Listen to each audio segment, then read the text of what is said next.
Oke, baik. Bismillahirrahmanirrahim. Assalamualaikum warahmatullahi wabarakatuh.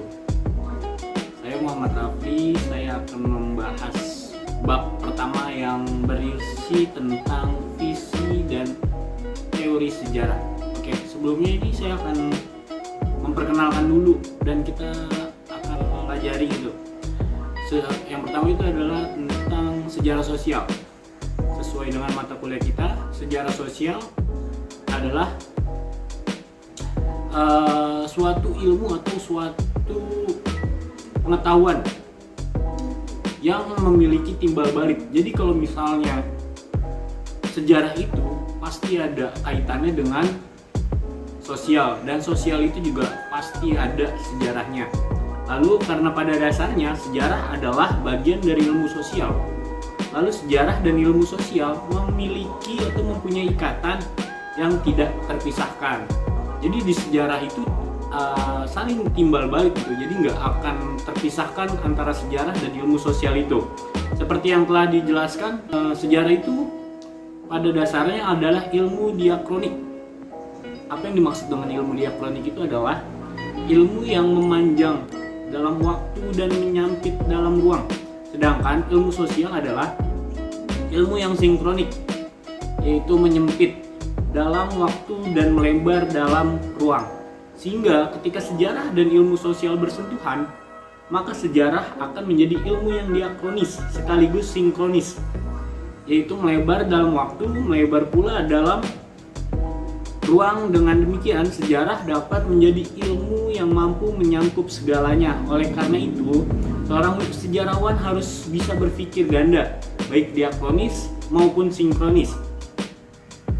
Dalam sejarah historiografi di Amerika, ada The New History pada tahun 1912 yang menganjurkan kooperasi antara lain ilmu sejarah dan ilmu sosial. Demikian pula aliran analis. Aliran analis ini tercipta atau terwujud pada tahun 1929 di Prancis yang terbuat sama di Indonesia. Pengajur pertama kooperasi antara ilmu sejarah dan ilmu sosial adalah Sartono Cardodirjo. Kuliahnya di UGM sejak tahun 1967. Buku yang ditulis di bawah pimpinannya, Sejarah Nasional, 6 jilid pada tahun 1970, dan buku-bukunya sendiri, Pence Revolt of Banten in 1888 dan Cross Movement in Rural Java 1970, menunjukkan kedekatan sejarah dan ilmu sosial.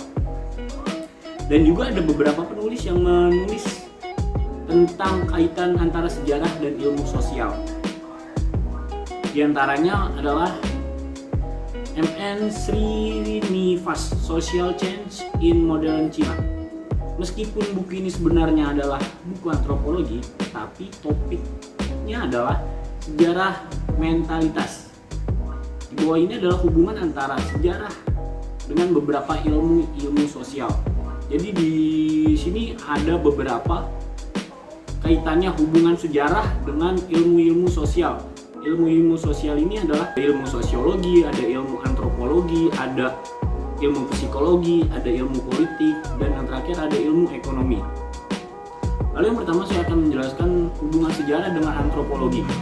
Hubungan antara sejarah dan antropologi dilihat karena keduanya mempunyai persamaan yang menempatkan manusia sebagai subjek dan objek dalam kajiannya.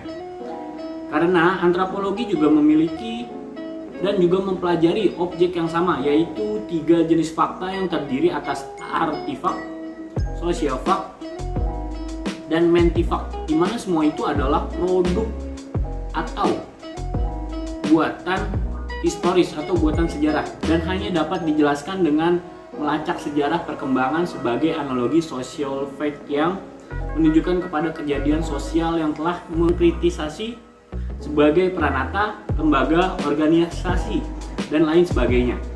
Pendeknya, segala sesuatu dan keadaan yang kita hadapi dewasa ini tidak lain adalah hasil dari perkembangan masa lampau, jadi produk sejarah. Lalu ada hubungan sejarah dengan psikologi. Hubungan sejarah dan psikologi Di dalam cerita sejarah, pelaku sejarah senantiasa mendapatkan sorotan yang tajam, baik sebagai individu maupun kelompok. Begitu pula dalam pelaku yang bersifat kelompok menunjukkan sifat kolektif, yaitu gejala yang menjadikan objek khusus psikologi sosial. Dalam hal tersebut, psikologi berperan untuk mengungkap beberapa faktor tersembunyi sebagian proses mental. Lalu yang ketiga ada hubungan sejarah dengan ilmu politik. Sejarah adalah identik dengan politik. Sejauh keduanya menunjukkan proses yang mencakup keterlibatan para pelaku dalam interaksinya serta peranannya dalam usaha memperoleh apa, siapa, kapan, dan bagaimana. Sampai sekarang pun, sejarah politik masih menonjol walaupun tidak terlalu dominan seperti masa lampau. Pengaruh politik dan ilmu-ilmu sosial sangatlah besar dalam penulisan sejarah politik atau disebut sejarah politik gaya baru. Apabila politik didefinisikan sebagai distribusi kekuasaan, maka sudah jelas faktor sosial, ekonomi, dan kultural dapat mempengaruhi. Lalu kerangka konseptual ilmu politik menyediakan banyak alat analitis untuk menguraikan sebagian unsur politik, aspek politik, keperluan politik, nilai-nilai yang melambangkan sebagai sistem politik, dan lain sebagainya. Lalu yang keempat ada hubungan sejarah dengan ilmu ekonomi. Mulai abad 20, sejarah ekonomi dalam berbagai aspeknya semakin menonjol. Apalagi setelah proses modernisasi, di mana hampir setiap bangsa di dunia ini lebih memfokuskan pada pembangunan ekonomi. Sistem ini juga mampu pengaruh yang sangat luas dan mendalam, tidak hanya di bidang ekonomi, melainkan juga di bidang politik. Dengan adanya ekspansi politik yang mendukungnya, maka timbullah the scramble for colonialism atau perebutan jajahan dan imperialisme. Untuk mengkaji fenomenal ekonomis di negeri yang sedang berkembang saat ini, perlu pula dipergunakan ilmu bantu seperti antropologi ekonomi. Hal ini menyebabkan kompleksitas sistem ekonomi membutuhkan pendekatan-pendekatan ilmu sosial, yaitu seperti sosiologi, antropologi, ilmu politik, dan lain-lain. Sejarah ekonomi mengalami pula diferensiasi dan subrealisasi, antara lain sejarah pertanian, sejarah perkotaan, sejarah formasi kapital, sejarah bisnis, sejarah perburuan, sejarah dengan geografi. Setiap peristiwa sejarah senantiasa memiliki lingkup temporal dan spesial, waktu dan ruang.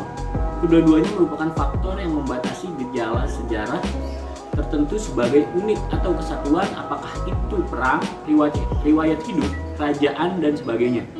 Pertanyaan tentang di mana sesuatu terjadi sudah barang tentu menunjukkan kepada dimensi geografi. Apabila yang dikaji adalah proses sejarah nasional, maka mengenai kedekatan ilmu geografi dan sejarah tersebut ibarat sekutu lama sejak zaman geografiwan dan sejarawan Yunani kuno Herodotus. Jadi kesimpulannya adalah hubungan sejarah dengan ilmu-ilmu lain, khususnya ilmu sosial, sangatlah erat sekali. Sejarah dan ilmu sosial ini tidak bisa terlepaskan. Begitu pula juga sebaliknya, ilmu sosial tidak bisa terlepaskan oleh ilmu sejarah. Oleh karena itu, mulai dari subjek sampai objek kajian yang dipelajari oleh ilmu sosial seperti struktur masyarakat, pola kelakuan, dan kebudayaan itu dibutuhkan oleh sejarah yang memperluas studi sejarah, dan itu saling berkaitan satu sama lain, bahkan diibaratkan seperti terkaitnya pelaku, waktu, dan ruang terpadu. Mungkin cukup itu saja yang bisa saya sampaikan. Kurang lebihnya mohon maaf. Afwan minkum wa syukran alaikum. Assalamualaikum warahmatullahi wabarakatuh.